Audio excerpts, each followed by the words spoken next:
અમરેલીના ધારાસભ્ય અને રાજ્યના ઉર્જા કાયદા મંત્રી કૌશિક વેકરિયાના જન્મદિવસ નિમિત્તે અમરેલીમાં વિવિધ વિકાસ કાર્યો અને વૃક્ષારોપણના કાર્યક્રમો યોજાયા હતા।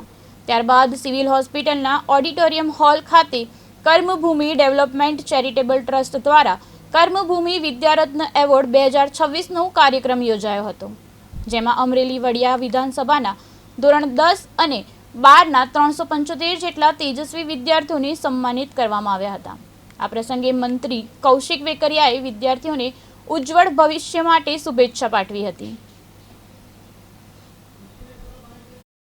પ્રથમ તો દેશના યશસ્વી વડાપ્રધાન ને હું લાખ અભિનંદન આપું છું કે 12 વર્ષ જે રીતે વિકાસના જે રીતે વિકસિત ભારત માટેના એક ઉજવણીનો ઉત્સવ ઉજવાઈ રહ્યો ત્યારે મોદી સાહેબને લાખ અભિનંદન આપવા પડે।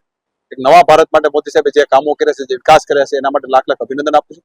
સાથોસાથ કર્મભૂમિ ડેવલપમેન્ટ ચેરિટેબલ ટ્રસ્ટ દ્વારા આજે વિદ્યાર્થીઓનો એક સન્માન કાર્યક્રમ સુંદર રીતે રાખવામાં આવ્યો। હું તમામ ટીમને અભિનંદન આપું છું કે અમરેલીના વિદ્યાર્થીઓને 1 થી 3 રેન્કમાં આવેલા દરેક સ્કૂલના વિદ્યાર્થીઓને એમના વાલી સાથે બોલાવીને એમનો સન્માનનો કાર્યક્રમ કર્યો હતો। દરેક વિદ્યાર્થીને સારી રીતે પ્રોત્સાહિત કરી શકવી એ પ્રકારનો કાર્યક્રમનું સુંદર આયોજન સમગ્ર ટીમ દ્વારા કરવામાં આવ્યું હતું।